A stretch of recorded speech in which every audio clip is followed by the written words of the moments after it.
Hey everybody, it's Kyle. Welcome back to the channel. Today I'm going to be doing the Unpopular Opinions book tag. Nobody tagged me in this. It's just something that I thought was fun and I wanted to give it a try because I like having unpopular opinions. So let's get right into my unpopular opinions. So the first question is a popular book or series that you didn't like. And for this one, it's easy. It's Ready Player One. I don't understand the appeal to this book at all. This book is absolute garbage. And if you like it, that's okay. I like some garbage too. My issue comes with people acting like it's just this like crazy, good, exciting, well-plotted book, and I just don't get it. I don't get it at all. I think it's trash. I think the sequel is even worse. I didn't even finish Ready Player 2. I just think that's a travesty. The first book is at least passably fun, so I could see why somebody would like it. If you just turn your brain off for like a quick popcorn read, I understand. But yeah, just Ernest Cline is just not the guy for me. And the rating for Ready Player One is so high, and I think people just rate it really highly because they just finish it and they're like, that was fun, and then they just rate it high and then they don't think about it again. I don't know. I know some people really love this book. I like what you like, but just a super miss for me. One of my least favorite books in existence, for sure, in perpetuity. Absolute miss. Now, the second question is a popular book or series that everyone seems to hate, but you love. And I couldn't really think of anything for this one, so I went to my Goodreads and I just looked at what I've given 5 stars to and what has the lowest rating. And by far, the lowest rated book that I gave 5 stars to was From a Buick 8 by Stephen King. I really like this book. I don't know why. It has an abysmal rating on Goodreads. It's like a 3.45 or something on Goodreads, and I've read it 3 times, I think, and every time I really enjoyed it. It's one of the Stephen King books that I've read the most. Now, I haven't read it since I was like 18 or 19, so my opinion might be very different now if I was to read it. But yeah, I don't know. I just think it's a really fun story. I think it's like a bunch of people at a police station telling a story about how they had had supernatural encounters previously, and they're telling a story to somebody whose dad was a cop and he's like interning for them or something like that. And they're just slowly telling the story that happened over the course of years about this magical car that was like kind of a portal to another dimension, and like weird things kept happening. And yeah, I don't know, I really liked it. I do want to reread it, but I was actually shocked. I didn't know until I looked that it had such a low rating. And I don't know, I guess it didn't work for that many people, but it worked for me. The third question is a love triangle where the character didn't end up with the character that you wanted them to. Now, this one's a bit hard for me because usually with love triangles, it's pretty obvious where they're going to go, and I don't care about them anyway. But I will say one that I actively thought I would have preferred the other option, without spoiling anything that happens in the series, is the Books of Babel series by Josiah Bancroft. I'm not even going to say what characters are involved, but there is a love triangle in this series, and I thought the love triangle went in a way that was just very unsatisfying. And that is all I will say on that, but yeah, it's one of the many reasons why I did not like the end of that series. The next question is a popular book genre that you hardly ever reach for, and I will change this question to never reach for, and that is romance. I've just never read any romance. I don't have anything against it. I'm sure they're fine, but there's romance in every other genre, and I feel like that gets whatever romance I need in my life from stories. Like, that's enough for me. The fifth question is a popular or beloved character that you don't like. For me, this one's easily Severus Snape. I don't get the love for this character at all.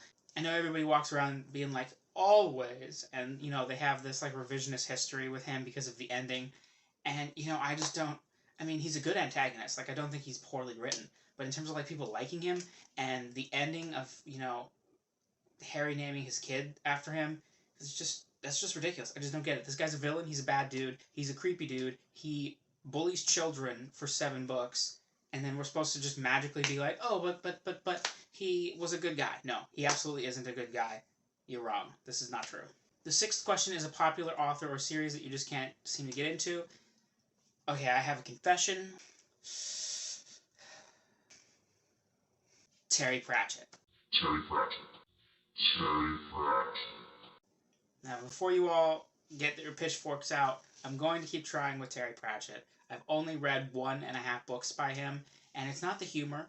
I appreciate that he is like a genius. Whenever somebody gives a quote from Terry Pratchett in any of his books, I'm like, that is a good quote. I'm always team Terry Pratchett. And whenever he's out in the world defending fantasy or, putting somebody in their place, I'm like, absolutely, Terry Pratchett, you go, man.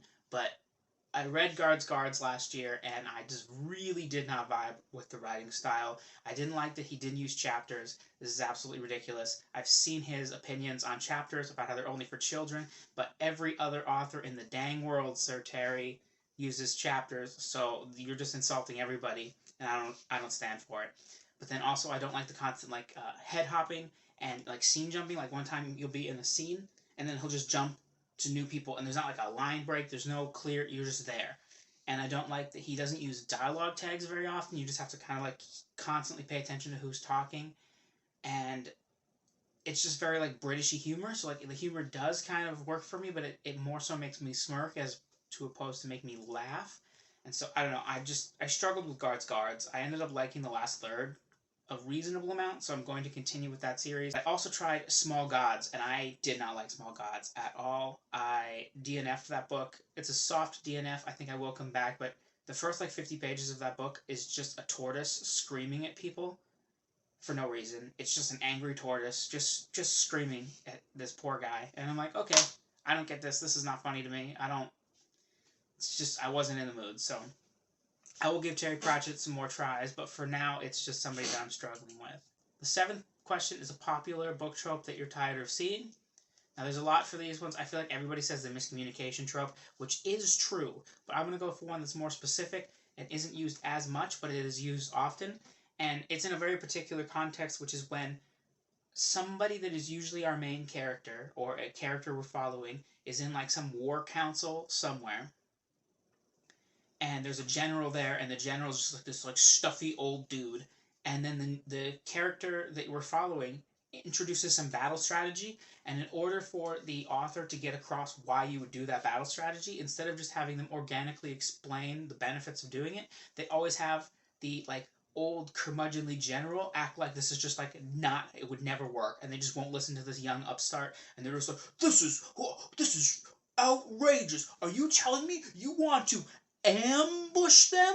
You want to use subterfuge? Absolutely not. Pish posh, good sir. And I'm just like, what is going on here? This is ridiculous. This guy's been, in the army for 40 years. He's never heard of an ambush. He's never heard of using archers. He's never heard of whatever the thing is that the character has described. This is a very particular thing. I remember the last time it happened is in the book Pawn's Gambit by Rob J. Hayes, which is a very good book. I did really like it. But I remember this scene where he's the strategist is a woman, and she's explaining this pretty easily understandable strategy that is a common war strategy. And then the general of the army is like, this is ridiculous. I've never heard of such a thing. And this just drives me crazy. It's you can show that the main character is competent in a way that doesn't make me believe that this general has never heard of a war before. And so, yeah, I just hate that trope. I just hate it a lot. And it's very, very common once you notice it. The eighth question is a popular series that you have no interest in reading, and that is Outlander. I have absolutely no interest in this. I did actually read the first 10 or 12 pages 5 or 6 years ago, and it was fine. I just put it down just because I was doing something. I never went back to it, but it doesn't sound like my type of thing, and my wife tried this book and hated it. And what you don't know about my wife is that she doesn't DNF books very much. I have never seen her really DNF books. If she starts a book, she just commits to it and she just reads it. And so watching her read Outlander and just slowly realize that it's the most miserable experience she's ever possibly imagined for herself.